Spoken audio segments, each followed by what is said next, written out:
Over to you sir. Welcome to Big Debate. Ramesh, ఏంటి టెన్షన్గా ఉందా? ఫస్ట్ టైం కదా పోటీ. ఏం టెన్షన్ అంటే నేను ఇప్పుడు కాదు, 30 ఇయర్స్ వయసులో 98లో అనుకుంటాను. అప్పుడు చిత్తూరు ఓపెన్ సీటు. అవును, అప్పుడు కంటెస్ట్ చేయాలని చెప్పేసి ఆల్మోస్ట్ దగ్గరకు వచ్చి లేదు ఆదికేశుల నాడు పైన కొద్దిగా క్యాస్ట్ ఈక్వేషన్స్ అవి ఉంటాయని చెప్పేసి రామకృష్ణ రెడ్డిని పెట్టడం జరిగింది. అప్పుడు లేదు, రమేష్ అయితేనే గెలుస్తాడు, చేసుకుంటాడు ఎలక్షన్ అని చెప్పేసి మాధవ్ రెడ్డి, తుమ్మల నాగేశ్వరరావు వీళ్ళందరూ కూడా రికమెండ్ చేసి ఆల్మోస్ట్ లాస్ట్ స్టేజ్లో నీకు ఇంకా వయసు ఉంది చూద్దాంలే అని చెప్పి బాబు గారు ఇప్పుడే మనం గవర్నమెంట్ ఏర్పాటు చేసాం 30 ఏళ్ల క్రితం అంటే అప్పటి నుంచే నాకు ఆసక్తి ఉంది పోటీ చేయాలని. ఇప్పటికి ఆ కాలం నెరవేరిందా? ఇప్పటికి నెరవేరింది. ప్రజలు తేల్చాలి ఇప్పుడు. ఇప్పుడు అదే చంద్రబాబు నాయుడు అంటే ఇప్పుడు కూడా ఈక్వేషన్స్ అది ఇది ఆలోచన చేసాడు కానీ భారతీయ జనతా పార్టీ ఆ ఆలోచన చేయకుండా నాకు టికెట్ ఇచ్చింది.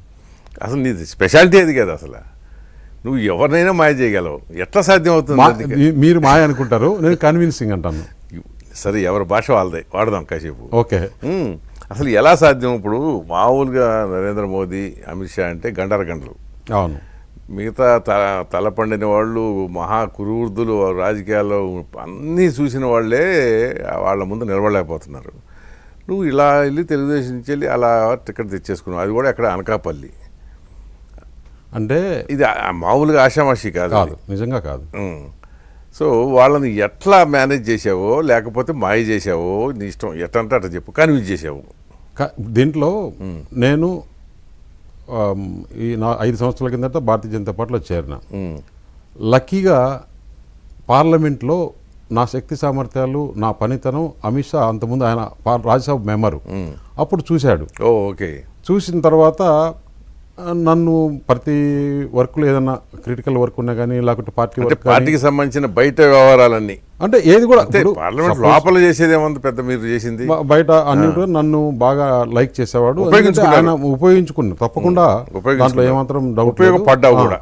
ఎందుకంటే ఇక్కడ చంద్రబాబు నాయుడుకి ఎంత దగ్గరగా ఉన్నానో, నేను పోయిన అతి కొద్ది అంటే ఎక్కువ రోజులు కూడా లేదు, ఆల్మోస్ట్ 1 monthలోనే ఆయన కాబట్టి అది ఆ టాలెంట్ ఏది పువ్వు పుట్టగానే పరిమళించింది అన్నట్టు, ఇది ఎక్కడి నుంచి వచ్చింది? ఎక్కడ నువ్వు, ఎందుకంటే కడపలో ఎక్కడో పోట్ల దుర్తి చిన్న విలేజ్, అవును, అక్కడ వెలమక్క సామాజిక వర్గానికి చెందిన మీరు గుప్పిడి మంది, 500 మంది మొత్తం కడప జిల్లాలో కదా?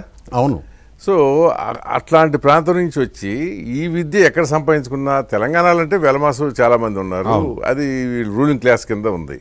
బట్ రాయలసీమలో రెడ్ల ముందు మీరెంత అంటే, రెడ్ల ముందు ఎంత అనే దానికన్నా అక్కడ కడప జిల్లాలో నేను తక్కువ సామాజిక వర్గం, అంటే లీస్ట్ సామాజిక వర్గమైనా కూడా ఆ జిల్లాలో ఎదుర్కొని, ఇప్పుడు కాదు జగన్ అంతా రాజశేఖర రెడ్డి టైంలోనే నేను కడప జిల్లాలో రాజకీయం నడిపి నా మార్క్ అంటూ చూపించుకున్నాను కదా అక్కడ. ఇప్పుడు మొన్నగా మీరు చూసారు వివేకానంద రెడ్డిని ఎలక్షన్లో ఏ విధంగా ఓడించగలిగింది. ఇవన్నీ ఒక ప్లాను, ఒక ప్రణాళిక వేసుకుంటే ఆ ప్రణాళిక ప్రకారం అది సక్సెస్ అయ్యేంత వరకు వదిలేదు లేదు. సో అట్లా మొత్తానికి అమిత్ షా, నరేంద్ర మోదీ మనసు కూడా చూరగొన్నావు. తప్పకుండా. ఇప్పుడు వాళ్ళకి బ్లూ ఐడ్ బాయ్ అంటారు, అదేనా? ఇప్పుడు రమేష్ మీరు ఎట్లయినా అనుకోవచ్చు, నేనైతే వాళ్ళు ఏదైనా రమేష్కు చెప్తే ఇది సాధించగలుగుతాడు అనే నమ్మకం తెచ్చుకున్నా. అసలు వాళ్ళు సాధించలేంది నువ్వు సాధించేది ఏంటి? నాకు అదే అర్థం కాదు. అది అమిత్ షా గారు మీడియాతో అయిపోతాయి కదా వాళ్ళకి. అమిత్ షా గారు మీడియా దగ్గర కానీ, ఆయనకు మామూలుగా చిట్చాట్లో కూర్చున్నప్పుడు కానీ ఏదైనా ఈ పని కాదు లేదంటే రమేష్ పిలిచి చెప్పండి, రమేష్ చూస్తాడని చెప్పేవాడు. ఓహో, ఓకే. జనరల్ గా అక్కడ కొట్టేవారు మాట. ఇప్పుడు ఎవరికైనా కానీ నేను నాకు చెప్పిన పని అప్పచెప్పలేకపోతే, అసలు మీరు దేశంలో చూస్తే ఈరోజు పెద్ద పెద్ద రాష్ట్ర ముఖ్యమంత్రులు కానీ, కేంద్ర మంత్రులు చాలా మంది అమిత్ షా దగ్గరికి పోయేదానికి కానీ, అమిత్ షా అపాయింట్మెంట్ కానీ చాలా కష్టం. అసలు వాళ్ళ పార్టీ అధ్యక్షులకే ఉండదు. అంటే వాళ్ళకు అవసరమా, ఇతంతో అవసరమా, ఎప్పుడు అవసరం, ఎప్పుడు పిలుస్తారు, ఆ మనుషుల్ని ఉపయోగించుకుంటారు. నాకు ఏదైనా చెప్పినప్పుడు నాకైతే ఒక్కోసారి అర్లీ మార్నింగ్ 6 o'clock ఫోన్ చేసి రాత్రి మళ్ళీ 2-1 గంట వరకు మాట్లాడి ఉంటాం. అర్లీ మార్నింగ్ 6 o'clock ఫోన్ చేస్తారు. వాళ్ళు కూడా ఏంటంటే ఒకటి పట్టుకుంటే వదలరు, అది సక్సెస్ అయ్యేంత వరకు. దాంట్లో నన్ను వాళ్ళు కొన్ని పాయింట్స్ చూశారు, కొన్ని కోణాల్లో చూశారు, ఇతనైతే చేయగలుగుతాడని చెప్పి ఒక నమ్మకం ఏర్పాటు చేసుకున్నాను. ఏదైనా తిమ్మిని బమ్మిని చేయగలడు అనేది నమ్మిని తిమ్మిని బమ్మిని చేయగలడం అంటే ఒకరిని ఎవరినైనా కన్విన్స్ చేసే శక్తి దేవుడు నాకు ఇచ్చాడు. ఆ శక్తి. అది ఏ విధంగా కన్విన్స్ చేస్తాం ఏంటి అనేది ఇప్పుడే కాదు, బాబు గారి టైంలో కానీ ఇక్కడ కూడా కాదు.